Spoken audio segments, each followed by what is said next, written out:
Tidurlah setelah makan kenyang agar rezekimu berlipat-lipat. Di sebuah sore yang tenang, Abu Nawas dipanggil oleh seorang kadhi, Hakim Syari, di kota Baghdad. Bukan karena masalah kejahilan atau kelakar seperti biasanya, tetapi karena sebuah keresahan yang mulai merebak di masyarakat, tersebarnya hadis-hadis aneh yang tidak masuk akal, namun dipercaya banyak orang hanya karena terdengar religius. Di ruang pengadilan kecil itu, duduklah seorang lelaki yang sering mengaku sebagai ahli hadis. Wajahnya meyakinkan, janggutnya rapi, dan suara bicaranya lantang. Ia datang membawa gulungan catatan berisi hadis-hadis yang ia klaim sangat penting diketahui umat. Kadhi memanggil Abu Nawas karena tahu, hanya dia yang mampu menembus kepalsuan tanpa harus membuat keributan. Lelaki itu membuka gulungannya. Wahai Kadhi, ini hadis baru yang kutemukan. Siapa yang makan kurma sambil berdiri pada hari Selasa maka seluruh dosa kecilnya gugur. Beberapa orang di ruangan itu mengangguk-angguk seakan mendengarnya saja sudah membuat mereka merasa lebih suci. Abu Nawas mengangkat alis. Menarik. Bolehkah aku bertanya, dari siapa engkau mendengar hadis ini? Dari seorang ulama besar, jawabnya cepat. Siapa namanya? Ia terdiam sesaat lalu menyebut nama yang bahkan tidak pernah tercatat dalam sejarah Baghdad. Abu Nawas tersenyum tipis. Baiklah. Apakah engkau tahu, wahai saudara, bahwa Rasulullah SAW hidup di gurun, di mana kurma adalah makanan sehari-hari? Mengapa pula ampunan dosa harus menunggu posisi berdiri dan hari Selasa? Mengapa tidak hari Jumat yang lebih mulia? Atau mengapa tidak setiap hari saja, karena kurma memang makanan baik? Orang-orang tertawa kecil. Lelaki itu mulai gelisah. Belum menyerah, ia membuka gulungan lain. Ada lagi hadis yang sangat bermanfaat, barang siapa bersin tepat 3 kali setelah subuh, maka ia akan kaya 7 turunan. Abu Nawas menahan tawa. Bersin 3 kali setelah subuh. Ia menggeleng pelan. Saudaraku, kau tahu apa penyebab seseorang bersin? Entah. Tanda berkah mungkin, jawabnya percaya diri. Tidak. Itu refleks tubuh, jawab Abu Nawas. Kadang karena alergi, udara dingin, atau cahaya terang. Jika kaya 7 turunan bisa dicapai hanya dengan bersin, maka tentu para pedagang rempah akan menjadi keluarga terkaya sepanjang sejarah, karena mereka paling sering menghirup lada. Tawa meledak lebih keras. Lelaki itu tampak terpukul. Namun ia mencoba peruntungan terakhirnya. Inilah hadis yang paling agung, ujarnya sambil membuka gulungan ketiga. Tidurlah setelah makan kenyang agar rezekimu berlipat-lipat. Abu Nawas tersenyum seolah menghadapi teka-teki anak kecil. Aku tahu hadis itu palsu tanpa perlu membaca sanadnya. Mana mungkin engkau tahu, bentaknya. Karena tidur setelah makan justru membuat tubuh lamban. Dokter-dokter dari Persia dan Yunani telah menuliskan bahaya tidurnya pencernaan yang belum bekerja baik. Bagaimana mungkin sesuatu yang jelas mudarat justru dijanjikan membawa rezeki? Ia mendekat, menatap lelaki itu dengan tatapan lembut tetapi menohok. Rasulullah SAW tidak pernah mengajarkan sesuatu yang bertentangan dengan akal sehat, ilmu pengetahuan, dan kemaslahatan manusia. Jika sesuatu jelas-jelas membuat orang sakit, maka itu bukan datang dari risalah yang suci. Ruangan hening. Semua orang menatap Abu Nawas, seakan-akan baru menyadari bahwa logika sederhana pun dapat membongkar kepalsuan. Kadhi akhirnya bertanya. Wahai Abu Nawas, bagaimana engkau mengenali hadis palsu dengan begitu mudah? Abu Nawas menjawab tanpa terburu-buru. Ada 3 tanda yang paling sering muncul, katanya sambil mengangkat 3 jari. Pertama, isinya bertentangan dengan akal sehat dan pengalaman nyata manusia. Kedua, manfaatnya terlalu besar untuk sesuatu yang terlalu remeh. Ketiga, sanad atau perawinya tidak jelas, bahkan tidak ada. Ia menatap ke arah lelaki penyebar hadis palsu itu. Ilmu agama tidak lahir dari keinginan membuat orang kagum, tapi dari kejujuran menjaga pesan Rasul tetap murni. Lelaki itu menunduk, tidak mampu menatap siapapun. Masyarakat yang semula percaya mulai merasa malu karena sempat kagum pada hal-hal yang tidak masuk akal. Sejak hari itu, banyak orang di Baghdad yang mulai mendatangi Abu Nawas bukan untuk mendengar kelakarnya, tetapi untuk memeriksa hadis-hadis yang mereka dengar dari berbagai penjuru kota. Dan setiap kali ada hadis mencurigakan, Abu Nawas hanya mengulangi satu pesannya. Jika agama membuatmu berhenti berpikir, itu bukan agama. Jika hadis membuatmu meninggalkan akal, itu bukan hadis. Esok paginya, kabar tentang kemampuan Abu Nawas menepis hadis palsu tersebar hingga ke pasar-pasar. Seorang pedagang minyak wangi bernama Kudamah datang dengan wajah resah. Ia membawa sebuah perkamen kecil, tampak lusuh karena sering dilipat. Abu Nawas, katanya dengan suara tertahan, aku perlu bantuanmu. Banyak pelangganku enggan membeli daganganku karena seorang penyebar hadis berkata, barang siapa memakai wangi-wangian lebih dari 2 tetes, maka malaikat menjauhinya karena dianggap sombong. Daganganku sepi. Aku takut ini benar. Abu Nawas mempersilakan dia duduk. Saudaraku, 2 tetes. Malaikat menjauhi. Siapa yang mengatakannya padamu? Seseorang di pasar. Katanya hadis itu sangat sahih, dan dia mendengar dari gurunya. Abu Nawas tersenyum lelah. Orang semacam itu memang selalu punya guru tak bernama. Ia mengambil botol minyak wangi milik Kudamah, membuka tutupnya, lalu meneteskan sedikit di pergelangan tangan. Jika malaikat menjauh dariku, biarlah mereka menyampaikan pesan lewat angin. Beberapa orang di sekitar mereka tertawa kecil, tapi Kudamah masih ragu. Aku tidak ingin menentang hadis, Abu Nawas. Justru aku pun tidak mau menentang hadis, jawabnya tenang. Tapi kita wajib menentang yang mengaku hadis padahal tidak pernah diucapkan Nabi. Abu Nawas menutup perkamen itu dan berkata, Rasulullah SAW adalah orang yang paling memperhatikan kebersihan, kerapian, dan keharuman tubuh. Banyak riwayat sahih yang mengatakan beliau menyukai wangi-wangian. Bagaimana mungkin kemudian ada hadis yang menyuruh orang menjauhinya? Qudamah mulai tersenyum. Benar juga, itu aneh. Aneh, dan tidak memiliki sanad. Juga tidak masuk akal. Kalau memakai wangi membuat malaikat menjauh, maka orang-orang yang bekerja di tempat panas dan berkeringat bukankah mereka akan lebih membutuhkan wangi untuk mendekatkan malaikat? Pasar yang tadinya tegang mendadak pecah oleh tawa. Qudamah mengangguk lega. Namun belum sempat Abu Nawas beristirahat, seorang pemuda datang berlari-lari sambil membawa gulungan panjang. Nafasnya terengah-engah. Abu Nawas, tolong aku dibantu. Teman-temanku menjauhi aku karena aku menolak sebuah hadis yang mereka anggap penting. Apa isinya? Pemuda itu membuka gulungan. Sesungguhnya siapa yang tidak minum air sumur tertentu setiap malam Jumat, maka hatinya keras dan tidak mendapat hidayah. Abu Nawas memijat pelipis. Di mana sumur itu berada? Di desa dekat sungai Tigris. Ia menarik napas panjang. Jadi hidayah Allah, yang maha luas, dibatasi oleh sebuah sumur di pinggir sungai. Padahal di tempat lain orang-orang hidup tanpa sumur itu dan tetap beriman.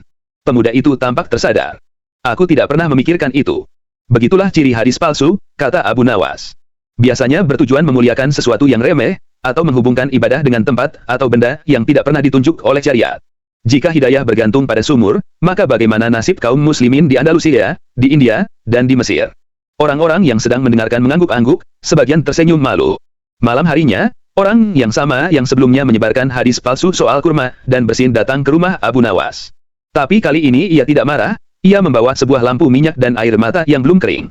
Abu Nawas, aku datang bukan untuk berdebat. Aku ingin meminta maaf. Abu Nawas mengangkat wajahnya dari kitab yang sedang ia baca. Duduklah. Apa yang membuatmu berubah pikiran? Lelaki itu menghela napas dalam. Aku menyebarkan semua itu untuk terlihat alim. Aku ingin dihormati. Banyak orang langsung percaya, dan aku merasa bangga. Tapi setelah kejadian di pengadilan, aku sadar, aku mungkin sudah menyesatkan banyak orang. Abu Nawas menutup kitabnya. Kesombongan ilmiah adalah penyakit yang lebih berbahaya daripada kebodohan. Orang bodoh bisa belajar, tapi orang yang ingin terlihat pintar, jarang mau mengakui kesalahan. Lelaki itu menunduk, tak mampu menjawab. Tapi, lanjut Abu Nawas, lebih berbahaya lagi jika umat menerima sesuatu tanpa berpikir. Kau tidak sepenuhnya salah, mereka pun ikut bersalah karena tidak memakai akal yang diberikan Tuhan. Lelaki itu menangis pelan. Aku ingin memperbaiki semuanya. Tapi bagaimana? Abu Nawas bangkit, membuka daun pintu, dan menunjuk ke arah masjid kecil di ujung gang. Mulailah dengan mengatakan yang benar. Katakan pada mereka untuk menimbang setiap kabar dengan akal, ilmu, dan hati yang jujur. Katakan pada mereka bahwa agama tidak takut pada logika, karena kebenaran tidak pernah takut diuji. Lelaki itu mengangguk, lalu pergi dengan langkah yang lebih ringan. Dan sejak itu, masyarakat Baghdad mulai berhati-hati. Setiap kali sebuah hadis aneh muncul, mereka tidak lagi langsung percaya, melainkan bertanya. Adakah akal dan ilmu yang membenarkan ini? Abu Nawas sering tersenyum melihat perubahan itu. Bukan karena ia merasa paling benar, tetapi karena ia tahu, umat yang berpikir adalah umat yang tidak mudah diperalat. Beberapa hari kemudian, Abu Nawas kembali dipanggil oleh Kadhi. Kali ini ruangan pengadilan penuh oleh warga, mulai dari pedagang, guru madrasah, prajurit, hingga ibu-ibu yang membawa keranjang belanja. Rupanya, sebuah hadis baru yang jauh lebih aneh sedang beredar cepat. Di depan mereka berdiri seorang pendatang baru, wajahnya terlihat percaya diri dan caranya berbicara mirip sekali dengan orang yang hafal banyak kitab, padahal tidak satu pun yang ia sebutkan terdengar familiar. Aku membawa hadis yang sangat kuat, katanya sambil mengangkat gulungan kertasnya. Barang siapa tidak meminum air hujan pertama musim ini, maka imannya belum sempurna. Orang-orang mulai saling berbisik. Ada yang benar-benar percaya, ada yang ragu, dan ada pula yang sudah bersiap-siap mencari ember untuk menampung hujan. Kadhi memandang Abu Nawas. Wahai Abu Nawas, aku ingin engkau menimbang kebenaran kabar ini. Abu Nawas maju perlahan, mengambil gulungan kertas itu dan membacanya sejenak, lalu bertanya. Dari siapa engkau mendengar hadis ini? Pendatang itu berkata bangga, dari seorang syekh di daerah pegunungan sebelah timur. Beliau telah mengajarkannya bertahun-tahun. Abu Nawas tersenyum kecil. Baiklah. Aku hanya ingin bertanya satu hal sederhana, apakah engkau tahu bahwa di sebagian negeri, hujan tidak turun selama berbulan-bulan? Bahkan ada tempat yang hampir tidak pernah melihat hujan sama sekali. Pendatang itu terdiam. Jika iman seseorang harus menunggu hujan pertama, lanjut Abu Nawas, maka orang yang tinggal di padang tandus, yang mungkin baru melihat hujan sekali dalam setahun, imannya harus digantung sepanjang musim kering. Orang-orang mulai memahami arah logikanya. Dan satu lagi, kata Abu Nawas sambil mengangkat gulungan itu. Rasulullah SAW hidup di Madinah, negeri yang hujannya tidak teratur. Tapi tidak pernah sekalipun beliau menyampaikan syarat iman berdasarkan waktu turunnya hujan. Seorang ibu di antara kerumunan berucap lirih. Benar juga, kalau begitu kami sudah bertahun-tahun tidak sempurna iman, padahal kami selalu sholat dan berpuasa. Pendatang itu mulai pucat, namun masih mencoba bertahan. Tapi air hujan pertama membawa berkah. Berkah? Ya, jawab Abu Nawas ramah. Itu bisa benar. Hujan membuat tanah subur, menyejukkan udara, dan menyuburkan tanaman. Tapi menyamakan berkah alam dengan syarat iman. Itu sudah keluar dari batas syariat. Ia mengembalikan gulungan itu kepada Kadhi.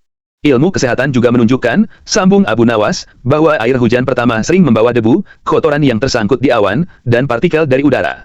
Jika semua orang dipaksa meminumnya, maka bukan kesempurnaan iman yang mereka dapat, melainkan kesempurnaan diare. Tawa meledak di seluruh ruangan, bahkan Kadhi tak kuasa menahan senyum. Pendatang itu akhirnya tidak mampu lagi menyangkal. Ia menunduk dan berkata, Aku hanya ingin membuat orang kembali ingat pada Allah. Abu Nawas menepuk bahunya. Jika kau ingin mengingatkan orang tentang Allah, ajaklah mereka pada kebaikan, kejujuran, dan ilmu. Bukan pada kabar-kabar yang tak pernah diajarkan Nabi, dan tidak bisa dipertanggungjawabkan oleh akal sehat. Pendatang itu terdiam lama, kemudian perlahan mengangguk. Ketika ia pergi, Kadhi berkata pada Abu Nawas. Sepertinya dahulu engkau dikenal hanya karena kelicikan cerdikmu. Tapi sekarang orang-orang datang mencarimu sebagai penjaga nalar umat. Abu Nawas tersenyum tipis. Aku tidak menjaga apa-apa, wahai Kadhi. Aku hanya mengingatkan, ajaran yang benar tidak butuh dibela dengan dusta. Jika suatu hadis terlihat memaksa orang berhenti berpikir, disitulah letak bahaya yang sebenarnya. Kerumunan bubar. Namun sejak hari itu, setiap kali ada seseorang datang membawa hadis ganjil, masyarakat Baghdad selalu berkata, tunggu. Kita tanyakan dulu pada akal dan ilmu. Jika keduanya menolak, maka itu bukan dari Nabi. Dan perlahan, Baghdad menjadi kota di mana kebenaran tidak hanya diucapkan, tetapi diuji. Beberapa minggu setelah kejadian itu, seorang anak kecil mengetuk pintu rumah Abu Nawas. Wajahnya polos, matanya jernih, dan ia menggenggam sepotong kayu yang dibalut kain. Abu Nawas membukakan pintu dan tersenyum. Ada yang bisa kubantu, wahai anak. Anak itu mengangguk pelan. Ayahku menyuruhku datang. Katanya, kalau aku membawa hadis ini padamu, engkau pasti tahu harus bagaimana. Abu Nawas mengangkat alis. Hadis apa yang kau bawa? Anak itu menyerahkan kayu berbalut kain itu. Katanya, ini tongkat berkah. Siapapun yang memegangnya setiap pagi akan diberi kecerdasan berlipat-lipat. Orang-orang dewasa mungkin akan ragu atau takut dianggap bodoh, tetapi anak kecil berbicara apa adanya. Abu Nawas membuka kain itu perlahan. Ternyata itu hanya sepotong kayu biasa, bekas pagar yang patah. Ada bekas lumpur kering menempel di ujungnya. Ayahmu percaya ini membawa kecerdasan. Iya, jawab si anak jujur. Katanya ada orang di kampung kami yang bilang ini bekas tongkat seorang wali besar. Abu Nawas mengelus kepala anak itu. Dan kau datang untuk menanyakan kebenarannya. Anak itu mengangguk lagi. Abu Nawas mengambil kayu itu, lalu meminta anak itu duduk. Perhatikan baik-baik, katanya. Ia mematahkan sedikit ujung kayu itu, mudah sekali patahnya, lalu berkata. Jika kecerdasan bisa dipindahkan hanya dengan memegang kayu rapuh ini, apakah menurutmu semua orang cerdas hanya karena memegang sesuatu? Anak itu menggeleng. Betul, lanjut Abu Nawas. Kecerdasan datang dari belajar, bertanya, dan menggunakan akal. Nabi kita tidak pernah menitipkan kecerdasan pada benda mati, melainkan dalam perintah membaca, merenung, dan mencari ilmu. Anak itu tampak mengerti. Ia tersenyum. Kalau begitu, aku akan bilang pada ayah bahwa tongkat ini tidak ajaib. Jangan, potong Abu Nawas cepat. Anak itu bingung. Katakan saja pada ayahmu kalau tongkat ini bisa membuatmu lebih cerdas, jika digunakan untuk mengetuk pintu sekolah setiap pagi. Anak itu tertawa, mata kecilnya berbinar. Ia mengangguk, berlari pulang dengan semangat baru. Abu Nawas menatap punggung anak itu hingga menghilang di ujung gang. Ia tahu, selama masih ada orang yang percaya pada kabar-kabar tak jelas, pekerjaannya belum selesai. Namun selama masih ada anak-anak yang mau bertanya tanpa takut, harapan untuk masa depan tetap menyala. Di sudut kota Baghdad, orang-orang masih suka berdiskusi tentang hadis-hadis aneh yang muncul. Tapi kini, setiap kali ada yang membawa kabar baru, mereka tidak langsung menelan mentah-mentah. Mereka bertanya, menguji, dan menimbang. Dan suatu sore, ketika Abu Nawas duduk menikmati teh hangat, seorang tetua kampung lewat sambil berkata, Abu Nawas, berkat logikamu, sekarang orang-orang di kampungku lebih dulu bertanya, apakah ini masuk akal, sebelum mereka mengatakan, ini pasti benar. Abu Nawas hanya tersenyum. Bukan karena ia merasa menang, tetapi karena ia tahu satu hal. Akal yang dijaga adalah benteng terbaik untuk menjaga agama tetap murni, bersih dari dusta, dan jauh dari tipu daya mereka yang ingin terlihat suci tanpa ilmu. Dan dalam keheningan sore itu, ia merasa kota Baghdad, untuk pertama kalinya, lebih tenang dari kabar-kabar palsu yang pernah mengacaukan pikiran banyak orang. Tidurlah setelah makan kenyang agar rezekimu berlipat-lipat. Di sebuah sore yang tenang, Abu Nawas dipanggil oleh seorang kadhi, Hakim Syari, di kota Baghdad. Bukan karena masalah kejahilan atau kelakar seperti biasanya, tetapi karena sebuah keresahan yang mulai merebak di masyarakat, tersebarnya hadis-hadis aneh yang tidak masuk akal, namun dipercaya banyak orang hanya karena terdengar religius. Di ruang pengadilan kecil itu, duduklah seorang lelaki yang sering mengaku sebagai ahli hadis. Wajahnya meyakinkan, janggutnya rapi, dan suara bicaranya lantang. Ia datang membawa gulungan catatan berisi hadis-hadis yang ia klaim sangat penting diketahui umat. Kadhi memanggil Abu Nawas karena tahu, hanya dia yang mampu menembus kepalsuan tanpa harus membuat keributan. Lelaki itu membuka gulungannya. Wahai Kadhi, ini hadis baru yang kutemukan. Siapa yang makan kurma sambil berdiri pada hari Selasa maka seluruh dosa kecilnya gugur. Beberapa orang di ruangan itu mengangguk-angguk seakan mendengarnya saja sudah membuat mereka merasa lebih suci. Abu Nawas mengangkat alis. Menarik. Bolehkah aku bertanya, dari siapa engkau mendengar hadis ini? Dari seorang ulama besar, jawabnya cepat. Siapa namanya? Ia terdiam sesaat lalu menyebut nama yang bahkan tidak pernah tercatat dalam sejarah Baghdad. Abu Nawas tersenyum tipis. Baiklah. Apakah engkau tahu, wahai saudara, bahwa Rasulullah SAW hidup di gurun, di mana kurma adalah makanan sehari-hari? Mengapa pula ampunan dosa harus menunggu posisi berdiri dan hari Selasa? Mengapa tidak hari Jumat yang lebih mulia? Atau mengapa tidak setiap hari saja, karena kurma memang makanan baik? Orang-orang tertawa kecil. Lelaki itu mulai gelisah. Belum menyerah, ia membuka gulungan lain. Ada lagi hadis yang sangat bermanfaat, barang siapa bersin tepat 3 kali setelah subuh, maka ia akan kaya 7 turunan. Abu Nawas menahan tawa. Bersin 3 kali setelah subuh. Ia menggeleng pelan. Saudaraku, kau tahu apa penyebab seseorang bersin? Entah. Tanda berkah mungkin, jawabnya percaya diri. Tidak. Itu refleks tubuh, jawab Abu Nawas. Kadang karena alergi, udara dingin, atau cahaya terang. Jika kaya 7 turunan bisa dicapai hanya dengan bersin, maka tentu para pedagang rempah akan menjadi keluarga terkaya sepanjang sejarah, karena mereka paling sering menghirup lada. Tawa meledak lebih keras. Lelaki itu tampak terpukul. Namun ia mencoba peruntungan terakhirnya. Inilah hadis yang paling agung, ujarnya sambil membuka gulungan ketiga. Tidurlah setelah makan kenyang agar rezekimu berlipat-lipat. Abu Nawas tersenyum seolah menghadapi teka-teki anak kecil. Aku tahu hadis itu palsu tanpa perlu membaca sanadnya. Mana mungkin engkau tahu, bentaknya. Karena tidur setelah makan justru membuat tubuh lamban. Dokter-dokter dari Persia dan Yunani telah menuliskan bahaya tidurnya pencernaan yang belum bekerja baik. Bagaimana mungkin sesuatu yang jelas mudarat justru dijanjikan membawa rezeki? Ia mendekat, menatap lelaki itu dengan tatapan lembut tetapi menohok. Rasulullah SAW tidak pernah mengajarkan sesuatu yang bertentangan dengan akal sehat, ilmu pengetahuan, dan kemaslahatan manusia. Jika sesuatu jelas-jelas membuat orang sakit, maka itu bukan datang dari risalah yang suci. Ruangan hening. Semua orang menatap Abu Nawas, seakan-akan baru menyadari bahwa logika sederhana pun dapat membongkar kepalsuan. Kadhi akhirnya bertanya. Wahai Abu Nawas, bagaimana engkau mengenali hadis palsu dengan begitu mudah? Abu Nawas menjawab tanpa terburu-buru. Ada 3 tanda yang paling sering muncul, katanya sambil mengangkat 3 jari. Pertama, isinya bertentangan dengan akal sehat dan pengalaman nyata manusia. Kedua, manfaatnya terlalu besar untuk sesuatu yang terlalu remeh. Ketiga, sanad atau perawinya tidak jelas, bahkan tidak ada. Ia menatap ke arah lelaki penyebar hadis palsu itu. Ilmu agama tidak lahir dari keinginan membuat orang kagum, tapi dari kejujuran menjaga pesan Rasul tetap murni. Lelaki itu menunduk, tidak mampu menatap siapapun. Masyarakat yang semula percaya mulai merasa malu karena sempat kagum pada hal-hal yang tidak masuk akal. Sejak hari itu, banyak orang di Baghdad yang mulai mendatangi Abu Nawas bukan untuk mendengar kelakarnya, tetapi untuk memeriksa hadis-hadis yang mereka dengar dari berbagai penjuru kota. Dan setiap kali ada hadis mencurigakan, Abu Nawas hanya mengulangi satu pesannya. Jika agama membuatmu berhenti berpikir, itu bukan agama. Jika hadis membuatmu meninggalkan akal, itu bukan hadis. Esok paginya, kabar tentang kemampuan Abu Nawas menepis hadis palsu tersebar hingga ke pasar-pasar. Seorang pedagang minyak wangi bernama Kudamah datang dengan wajah resah. Ia membawa sebuah perkamen kecil, tampak lusuh karena sering dilipat. Abu Nawas, katanya dengan suara tertahan, aku perlu bantuanmu.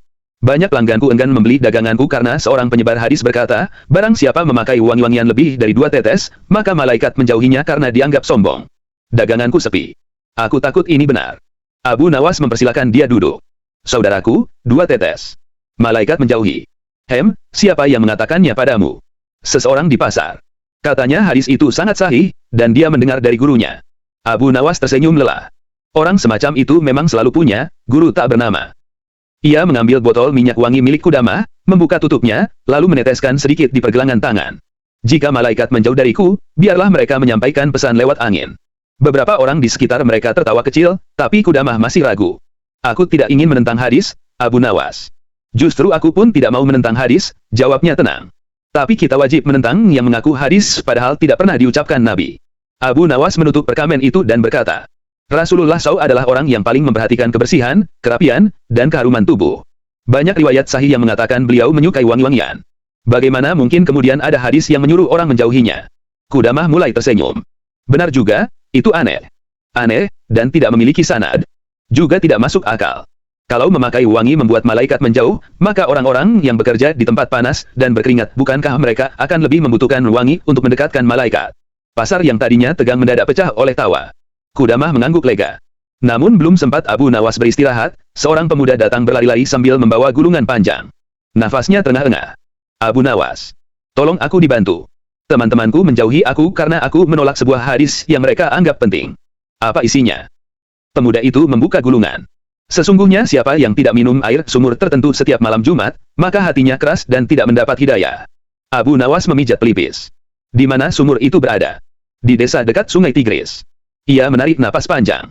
Jadi hidayah Allah, yang maha luas, dibatasi oleh sebuah sumur di pinggir sungai. Padahal di tempat lain orang-orang hidup tanpa sumur itu dan tetap beriman. Pemuda itu tampak tersadar. Aku tidak pernah memikirkan itu. Begitulah ciri hadis palsu, kata Abu Nawas. Biasanya bertujuan memuliakan sesuatu yang remeh, atau menghubungkan ibadah dengan tempat atau benda yang tidak pernah ditunjuk oleh syariat. Jika hidayah bergantung pada sumur, maka bagaimana nasib kaum muslimin di Andalusia, di India, dan di Mesir? Orang-orang yang sedang mendengarkan mengangguk-angguk, sebagian tersenyum malu. Malam harinya, orang yang sama yang sebelumnya menyebarkan hadis palsu soal kurma dan bersin datang ke rumah Abu Nawas. Tapi kali ini ia tidak marah, ia membawa sebuah lampu minyak dan air mata yang belum kering. Abu Nawas, aku datang bukan untuk berdebat. Aku ingin meminta maaf. Abu Nawas mengangkat wajahnya dari kitab yang sedang ia baca. Duduklah. Apa yang membuatmu berubah pikiran? Lelaki itu menghela napas dalam. Aku menyebarkan semua itu untuk terlihat alim. Aku ingin dihormati. Banyak orang langsung percaya, dan aku merasa bangga. Tapi setelah kejadian di pengadilan, aku sadar, aku mungkin sudah menyesatkan banyak orang. Abu Nawas menutup kitabnya. Kesombongan ilmiah adalah penyakit yang lebih berbahaya daripada kebodohan.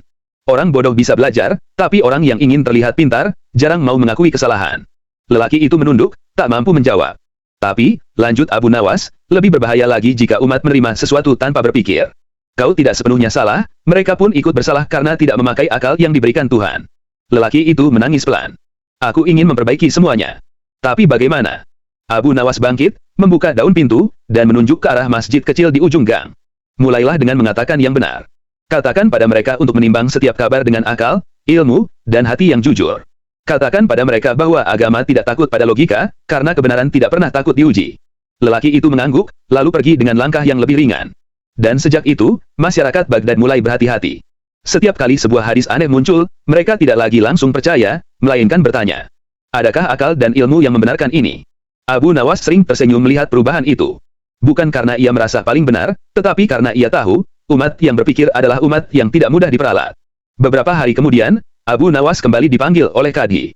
Kali ini ruangan pengadilan penuh oleh warga, mulai dari pedagang, guru madrasah, prajurit, hingga ibu-ibu yang membawa keranjang belanja. Rupanya, sebuah hadis baru yang jauh lebih aneh sedang beredar cepat. Di depan mereka berdiri seorang pendatang baru, wajahnya terlihat percaya diri dan caranya berbicara mirip sekali dengan orang yang hafal banyak kitab, padahal tidak satu pun yang ia sebutkan terdengar familiar. Aku membawa hadis yang sangat kuat, katanya sambil mengangkat gulungan kertasnya. Barang siapa tidak meminum air hujan pertama musim ini, maka imannya belum sempurna. Orang-orang mulai saling berbisik. Ada yang benar-benar percaya, ada yang ragu, dan ada pula yang sudah bersiap-siap mencari ember untuk menampung hujan. Kadhi memandang Abu Nawas. Wahai Abu Nawas, aku ingin engkau menimbang kebenaran kabar ini. Abu Nawas maju perlahan, mengambil gulungan kertas itu dan membacanya sejenak, lalu bertanya. Dari siapa engkau mendengar hadis ini? Pendatang itu berkata bangga, dari seorang syekh di daerah pegunungan sebelah timur. Beliau telah mengajarkannya bertahun-tahun. Abu Nawas tersenyum kecil. Baiklah. Aku hanya ingin bertanya satu hal sederhana, apakah engkau tahu bahwa di sebagian negeri, hujan tidak turun selama berbulan-bulan? Bahkan ada tempat yang hampir tidak pernah melihat hujan sama sekali. Pendatang itu terdiam. Jika iman seseorang harus menunggu hujan pertama, lanjut Abu Nawas, maka orang yang tinggal di padang tandus, yang mungkin baru melihat hujan sekali dalam setahun, imannya harus digantung sepanjang musim kering. Orang-orang mulai memahami arah logikanya. Dan satu lagi, kata Abu Nawas sambil mengangkat gulungan itu. Rasulullah SAW hidup di Madinah, negeri yang hujannya tidak teratur. Tapi tidak pernah sekalipun beliau menyampaikan syarat iman berdasarkan waktu turunnya hujan. Seorang ibu di antara kerumunan berucap lirih. Benar juga, kalau begitu kami sudah bertahun-tahun tidak sempurna iman, padahal kami selalu sholat dan berpuasa. Pendatang itu mulai pucat, namun masih mencoba bertahan. Tapi air hujan pertama membawa berkah. Berkah? Ya, jawab Abu Nawas ramah. Itu bisa benar. Hujan membuat tanah subur, menyejukkan udara, dan menyuburkan tanaman. Tapi menyamakan berkah alam dengan syarat iman. Itu sudah keluar dari batas syariat. Ia mengembalikan gulungan itu kepada Kadhi.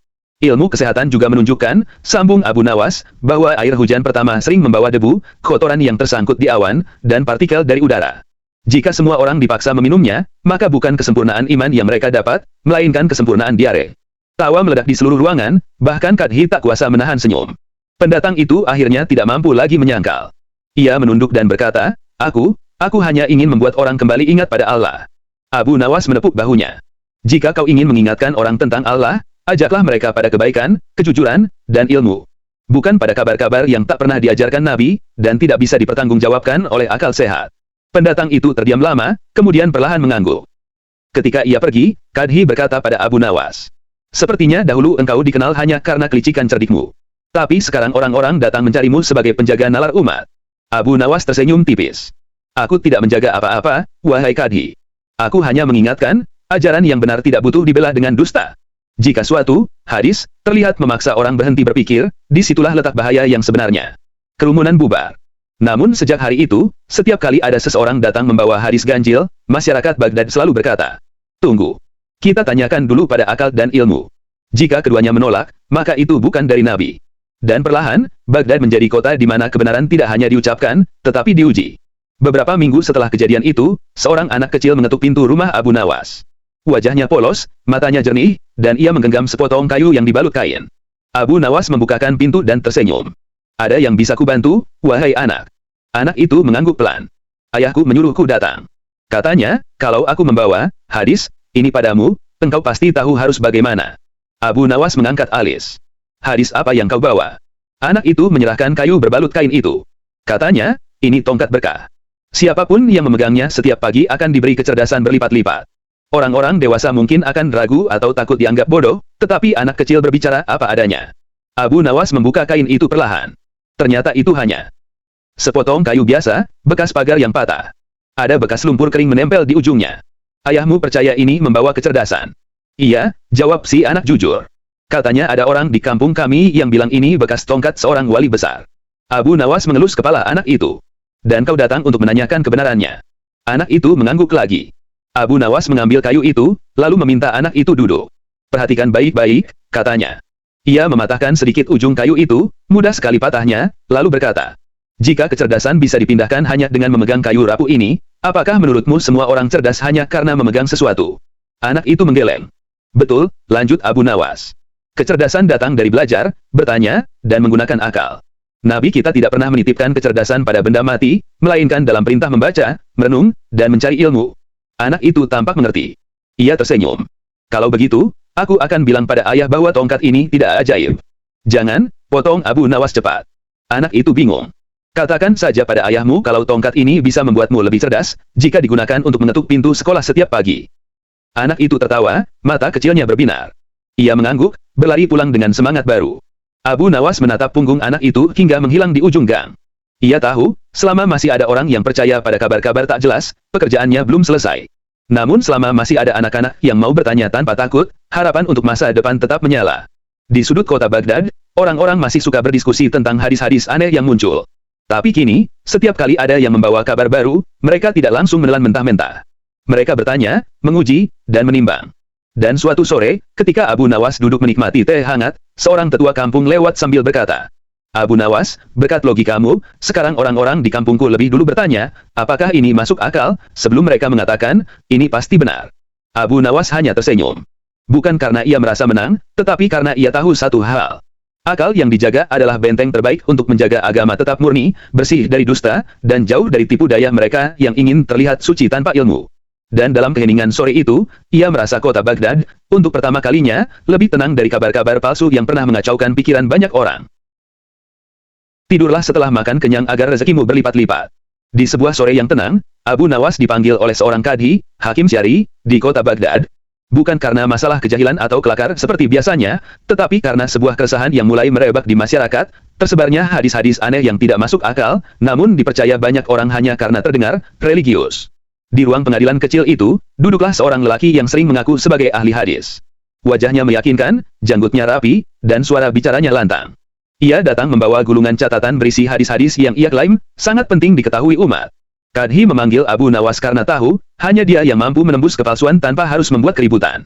Lelaki itu membuka gulungannya. Wahai Kadhi, ini hadis baru yang kutemukan. Siapa yang makan kurma sambil berdiri pada hari Selasa maka seluruh dosa kecilnya gugur. Beberapa orang di ruangan itu mengangguk-angguk seakan mendengarnya saja sudah membuat mereka merasa lebih suci. Abu Nawas mengangkat alis. Menarik. Bolehkah aku bertanya, dari siapa engkau mendengar hadis ini? Dari seorang ulama besar, jawabnya cepat. Siapa namanya? Ia terdiam sesaat lalu menyebut nama yang bahkan tidak pernah tercatat dalam sejarah Baghdad. Abu Nawas tersenyum tipis. Baiklah. Apakah engkau tahu, wahai saudara, bahwa Rasulullah SAW hidup di gurun, di mana kurma adalah makanan sehari-hari?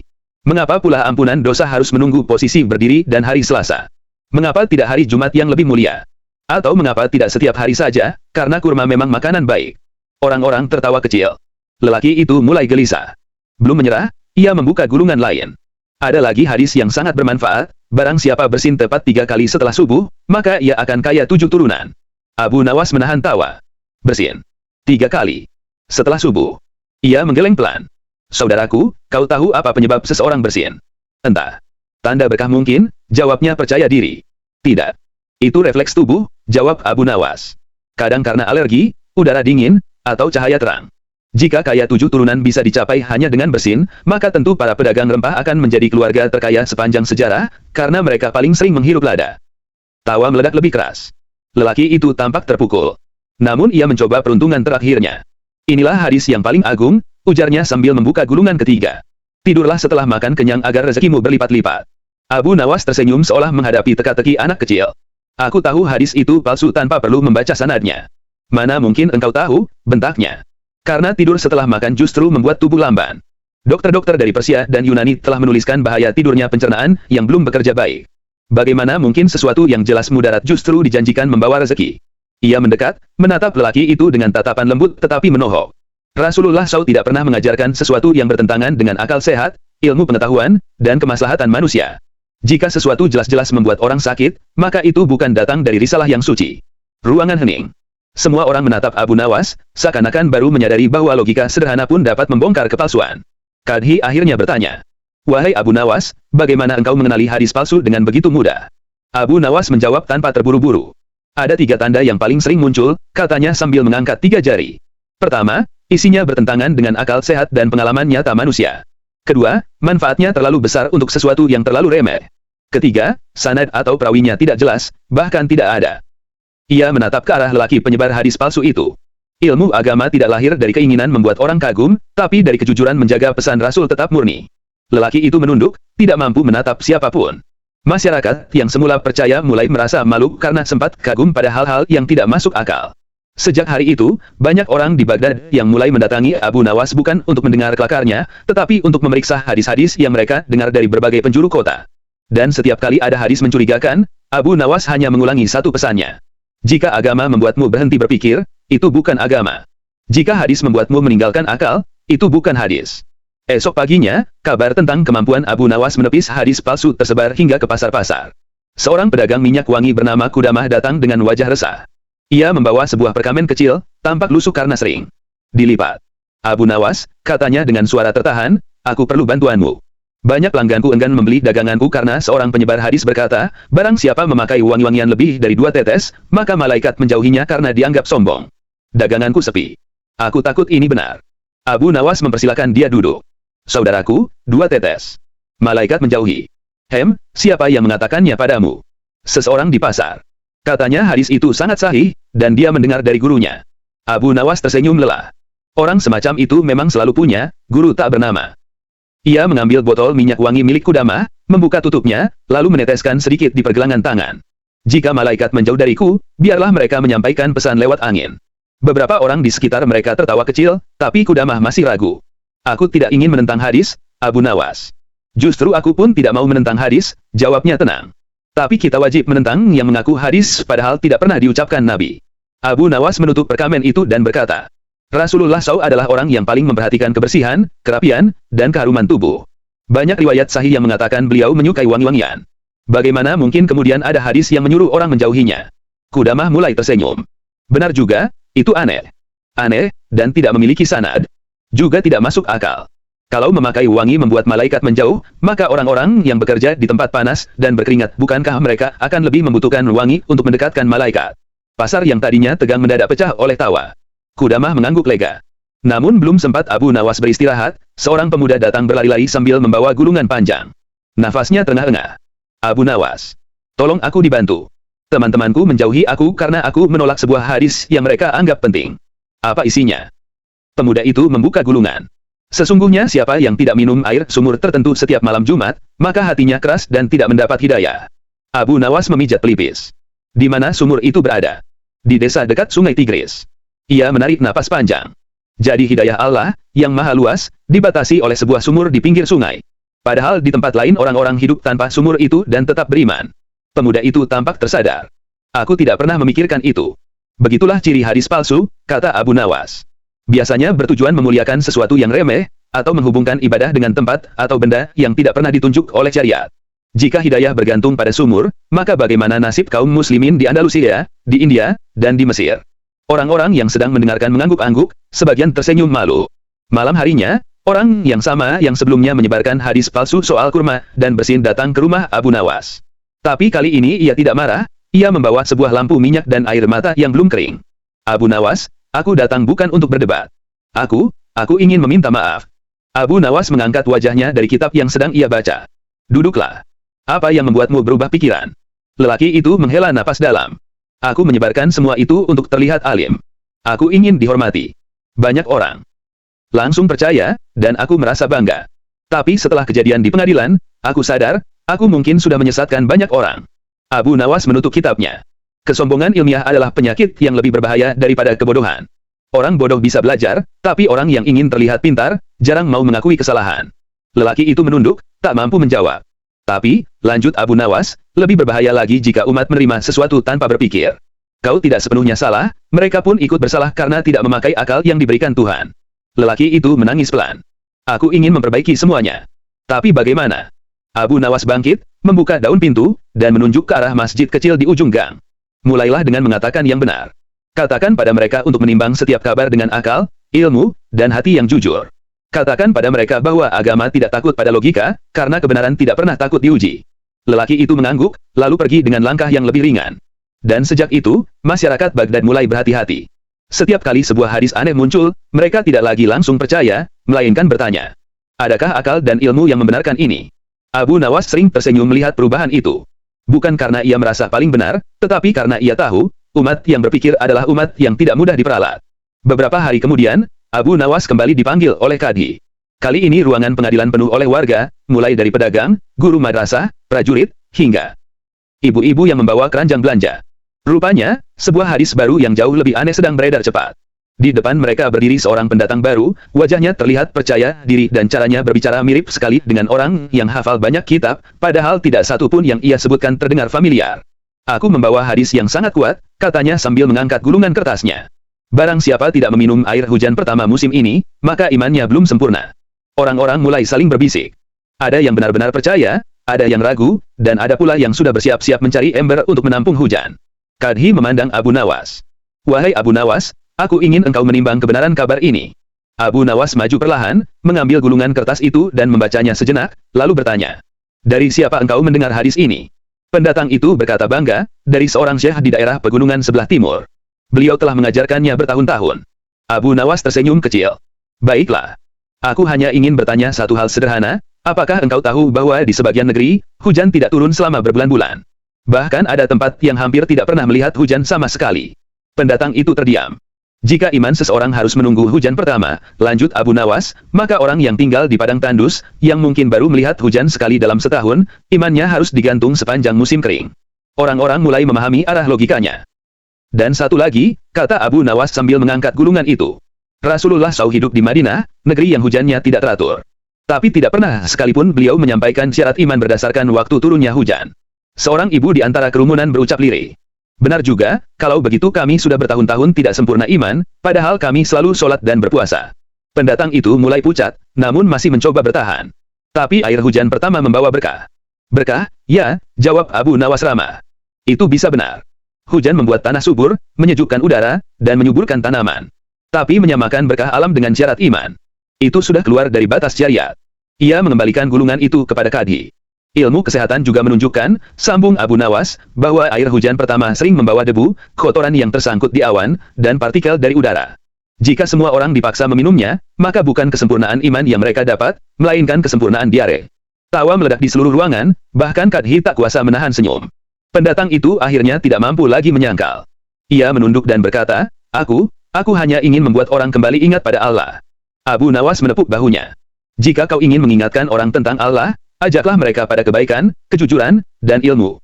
Bukan pada kabar-kabar yang tak pernah diajarkan Nabi, dan tidak bisa dipertanggungjawabkan oleh akal sehat. Pendatang itu terdiam lama, kemudian perlahan mengangguk. Ketika ia pergi, Kadhi berkata pada Abu Nawas. Sepertinya dahulu engkau dikenal hanya karena kelicikan cerdikmu. Tapi sekarang orang-orang datang mencarimu sebagai penjaga nalar umat. Abu Nawas tersenyum tipis. Aku tidak menjaga apa-apa, wahai Kadhi. Aku hanya mengingatkan, ajaran yang benar tidak butuh dibela dengan dusta. Jika suatu hadis terlihat memaksa orang berhenti berpikir, disitulah letak bahaya yang sebenarnya. Kerumunan bubar. Namun sejak hari itu, setiap kali ada seseorang datang membawa hadis ganjil, masyarakat Baghdad selalu berkata, tunggu. Kita tanyakan dulu pada akal dan ilmu. Jika keduanya menolak, maka itu bukan dari Nabi. Dan perlahan, Baghdad menjadi kota di mana kebenaran tidak hanya diucapkan, tetapi diuji. Beberapa minggu setelah kejadian itu, seorang anak kecil mengetuk pintu rumah Abu Nawas. Wajahnya polos, matanya jernih, dan ia menggenggam sepotong kayu yang dibalut kain. Abu Nawas membukakan pintu dan tersenyum. Ada yang bisa kubantu, wahai anak. Anak itu mengangguk pelan. Ayahku menyuruhku datang. Katanya, kalau aku membawa hadis ini padamu, engkau pasti tahu harus bagaimana. Abu Nawas mengangkat alis. Hadis apa yang kau bawa? Anak itu menyerahkan kayu berbalut kain itu. Katanya, ini tongkat berkah. Siapapun yang memegangnya setiap pagi akan diberi kecerdasan berlipat-lipat. Orang-orang dewasa mungkin akan ragu atau takut dianggap bodoh, tetapi anak kecil berbicara apa adanya. Abu Nawas membuka kain itu perlahan. Ternyata itu hanya sepotong kayu biasa, bekas pagar yang patah. Ada bekas lumpur kering menempel di ujungnya. Ayahmu percaya ini membawa kecerdasan? Iya, jawab si anak jujur. Katanya ada orang di kampung kami yang bilang ini bekas tongkat seorang wali besar. Abu Nawas mengelus kepala anak itu. Dan kau datang untuk menanyakan kebenarannya. Anak itu mengangguk lagi. Abu Nawas mengambil kayu itu, lalu meminta anak itu duduk. Perhatikan baik-baik, katanya. Ia mematahkan sedikit ujung kayu itu, mudah sekali patahnya, lalu berkata. Jika kecerdasan bisa dipindahkan hanya dengan memegang kayu rapuh ini, apakah menurutmu semua orang cerdas hanya karena memegang sesuatu? Anak itu menggeleng. Betul, lanjut Abu Nawas. Kecerdasan datang dari belajar, bertanya, dan menggunakan akal. Nabi kita tidak pernah menitipkan kecerdasan pada benda mati, melainkan dalam perintah membaca, merenung, dan mencari ilmu. Anak itu tampak mengerti. Ia tersenyum. Kalau begitu, aku akan bilang pada ayah bahwa tongkat ini tidak ajaib. Jangan, potong Abu Nawas cepat. Anak itu bingung. Katakan saja pada ayahmu kalau tongkat ini bisa membuatmu lebih cerdas, jika digunakan untuk mengetuk pintu sekolah setiap pagi. Anak itu tertawa, mata kecilnya berbinar. Ia mengangguk, berlari pulang dengan semangat baru. Abu Nawas menatap punggung anak itu hingga menghilang di ujung gang. Ia tahu, selama masih ada orang yang percaya pada kabar-kabar tak jelas, pekerjaannya belum selesai. Namun selama masih ada anak-anak yang mau bertanya tanpa takut, harapan untuk masa depan tetap menyala. Di sudut kota Baghdad, orang-orang masih suka berdiskusi tentang hadis-hadis aneh yang muncul. Tapi kini, setiap kali ada yang membawa kabar baru, mereka tidak langsung menelan mentah-mentah. Mereka bertanya, menguji, dan menimbang.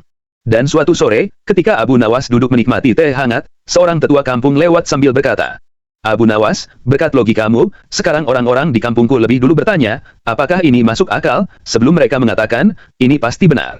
Abu Nawas hanya tersenyum. Bukan karena ia merasa menang, tetapi karena ia tahu satu hal. Akal yang dijaga adalah benteng terbaik untuk menjaga agama tetap murni, bersih dari dusta, dan jauh dari tipu daya mereka yang ingin terlihat suci tanpa ilmu. Dan dalam keheningan sore itu, ia merasa kota Baghdad, untuk pertama kalinya, lebih tenang dari kabar-kabar palsu yang pernah mengacaukan pikiran banyak orang.